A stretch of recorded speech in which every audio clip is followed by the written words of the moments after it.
All right, now sit back, relax, take a deep breath, because this is going to be a little more complicated and a little longer. So set off plenty of time to focus on this before you do anything. So stop the video right now, go get a drink, go to the bathroom. All right, you're going to want to go through this entire thing in one sitting, and then you're going to get it. All right, because this is lesson 104, and we're talking about solving quadratic equations again, but this is a different technique called completing the square. And it's going to come in very, very handy, but you got to pay attention. All right, so we are doing something called completing the square. And you say, square what? Well, a perfect square trinomial is a wonderful thing. If you have a trinomial that's a perfect square, you can unsquare it. Something like x squared minus 14x plus 49 is a perfect square trinomial. And you can instantly break it down into x minus 7 squared. All right? Everybody see that? If I FOIL x minus 7 times x minus 7, I get x squared. I get the plus 49, and then inner minus 7x and outer plus or minus 7x gives me the middle minus 14x. All right? So having a perfect square trinomial is a great thing to have, believe me. All right, because it breaks down into a perfect square. All right. So the question is, how do you make perfect square trinomials? And the way you do that is by something called completing the square. All right. Here's another example of a perfect square trinomial, right? X squared plus 6x plus 9, right? Last times last, it breaks down into x plus 3 squared. 9x squared plus 3x plus 3 more x plus 6x in the middle. It's an example of a perfect square, all right? So the question is, and what you're going to be doing is, you want to make something like this, but you start with something like this, and the last thing is missing. That's C in A, B, C, right? And so if we found some value, some number that we could put here, it would make or complete a perfect square trinomial. And there's a very simple way to do that. The algorithm, the way, the method, the step for completing the square. If you've got something squared plus something, all right? The key is this right here, B. What's in front of the second term? Whatever that number is, you make a fraction out of it and then square it. And that's what you're going to add to the binomial to make a perfect square trinomial. Watch. Let's say you got this, all right? We're not using any numbers. This is just the algorithm. This is the algebra way of doing it. This says that to get this value right here, all right, you take what b is, divide it by 2, and square it. And if you think about it, that makes sense because last times last is the same number, so that's going to be squared, b squared. And adding it plus itself makes the middle term. That's the divide by 2 thing. So that what you get is a perfect square, x squared plus bx plus, and now we just square that, and that makes a perfect square that looks like that without using numbers. And perhaps it's easier using numbers. So let's look at it that way. So your first instructions are complete the square. You got x squared plus 6x plus what is going to make a perfect square trinomial. All right. Well, we identify A, the number in front of x squared, B, the number in front of x, and C, the constant we're going to add to make the trinomial. Well, C is going to be what B is, in this case 6, divided by 2, and that's going to be squared. All right? And I can do square on both, 6 times 6 and 2 times 2. 36 divided by 4 is 9. Or perhaps easier, simplify the fraction first. 6 divided by 2, 3, squared, you get 9. So that this value goes here to complete the square. And now you get x squared plus 6x plus 9, which makes this nice little perfect square x plus 3 squared. First times first, x squared, last times last, plus 9, plus 3x, plus 3 more x, 6x. You have made a perfect square trinomial out of that. Let's try another one. We've got this, and the instructions are what goes in here to complete the square. All right? What goes in here, C, is going to be b divided by 2, whatever that answer is, squared. Well, b is minus 12. So that goes on top of the fraction. Minus 12 divided by 2 is minus 6. And that gets squared, and so c is 36. So we use that to complete the square. X squared minus 12x plus 36. And what do you know? That makes a perfect square, x minus 6 squared. Minus 6 minus 6, there's the plus 36. Minus 6x plus minus more 6x minus 12x. It completes the square. Here's one more. Again, complete the square. We focus in on b. We take whatever b is, make a fraction out of it, put it over 2, that gets squared. 8 over 2 is 4, 4 squared is 16. So to complete the square, we add 16 to this, and what do you know? You get a perfect square trinomial, x plus 4 squared. You with me so far? Okay. All right. Now, you might be thinking, why would you want to complete the square? Well, think back to the last lesson. Solving quadratic equations by using square roots. Yeah, let's see. So what good is that? All right, indeed. Why is good about solving quadratics? So good, solving quadratics. Well, let's look at this. Here's a quadratic equation. X squared plus 10x equals 11. I mean, you could jump the 11 over, set it equal to 0, and try to factor it. It wouldn't work. All right? You could, you'd be pretty much stuck. I guess you could graph that, but then, yeah, that would be. So here's a way to solve something like this. Complete the square. Write this as x squared plus 10x plus c equals 11. We're not going to jump the 11 over. We're going to leave it right on that side. And we're going to find out what are we going to need to make a perfect square trinomial out of this side. So we focus in on what is b, which is 10. 10 divided by 2, that's the fraction. And we square that. 5 squared. So c, to complete the square, we need 25.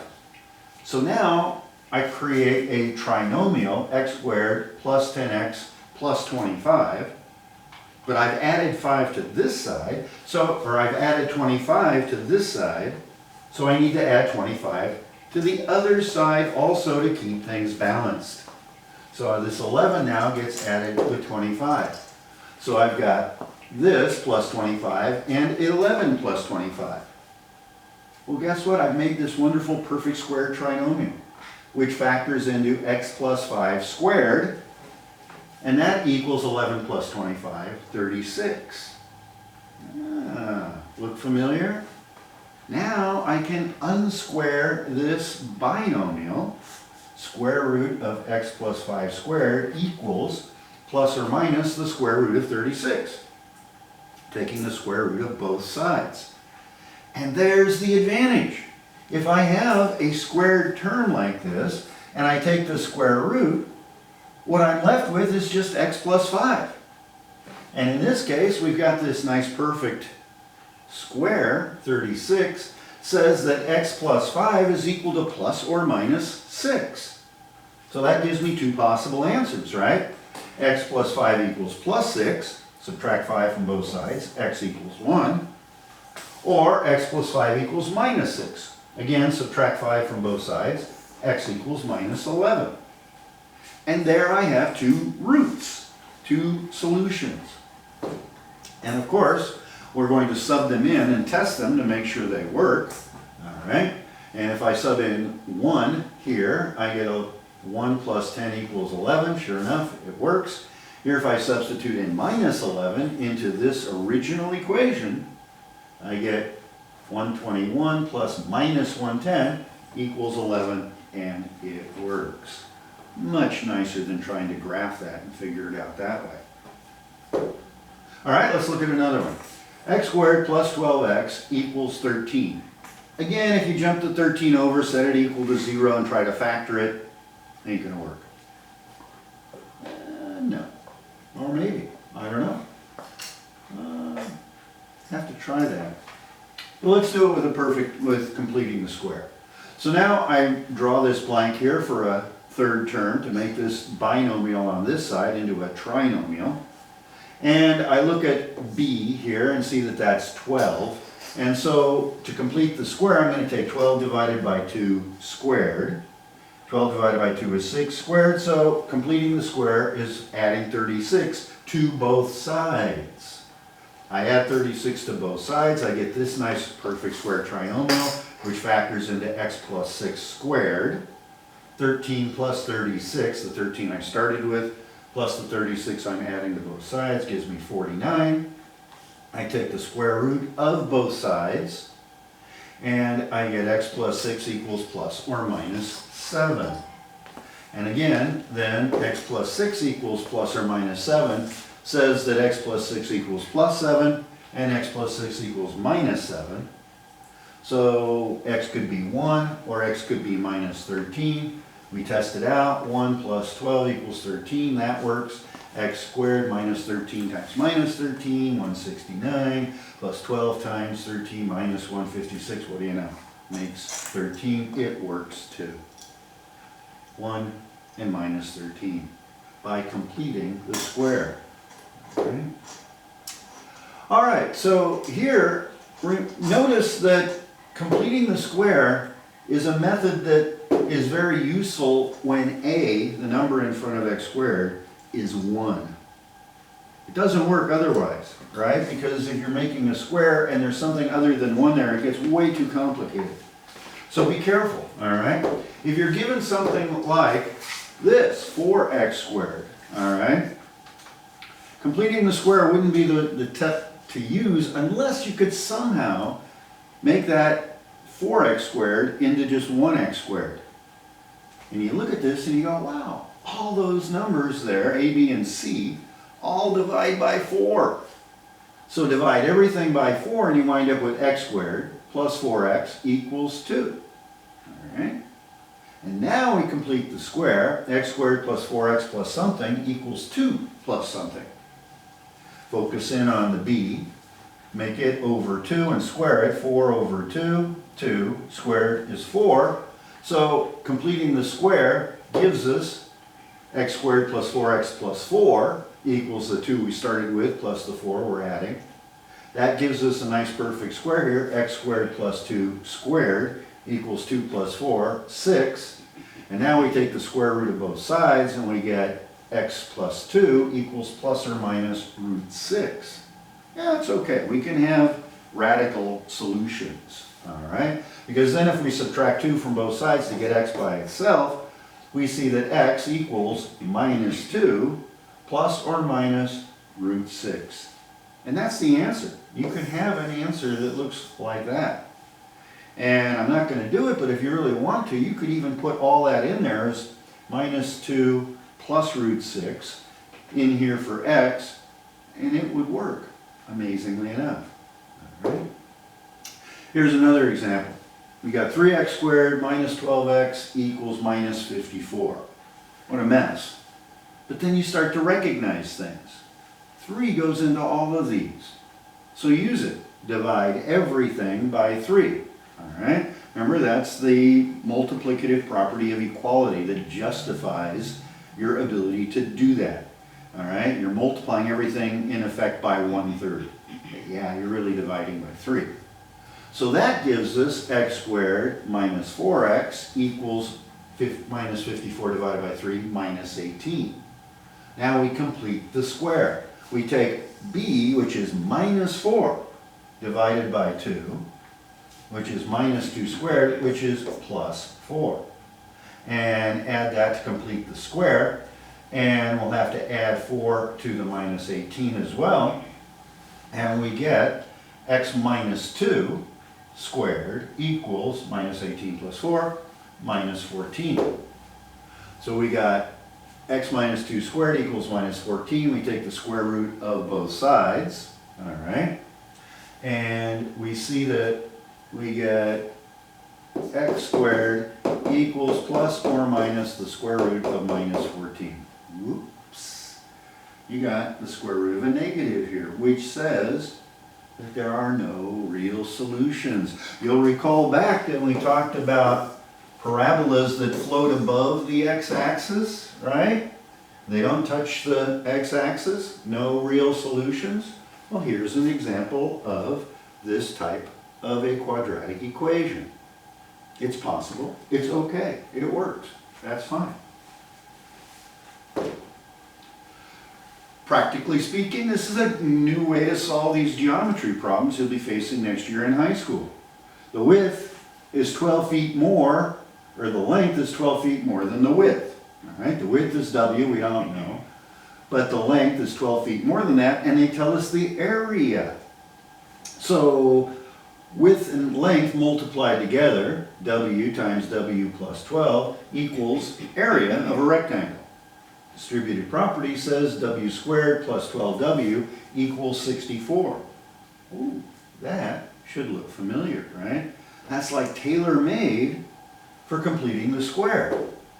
And so we do that. W squared plus 12W and complete the square equals 64 plus whatever we use to complete the square. B is W. Divide that by 2 and square it. 12 divided by 2 is 6 squared. So 36. Completing the square gives us W squared plus 12W plus 36 equals the 64 we started with plus the 36 we add to both sides. Simplifying that, we see that this perfect square becomes W plus 6 squared. And that's going to equal to 64 plus 36, 100. Taking the square root of both sides, we see that W plus 6 equals plus or minus 10. Subtracting that from subtracting 6 gives us W equals 4 feet, or minus 10, subtracting 6 gives us W equals minus 16 feet. Well, minus 16 feet for a geometry problem in a rectangle is extraneous, so we eliminate that. And we say that the width is 4 feet, and the length is going to be 16 feet, and guess what? 16 times 4 is 64 feet in area. It works, right? So your assignment in this, to practice this,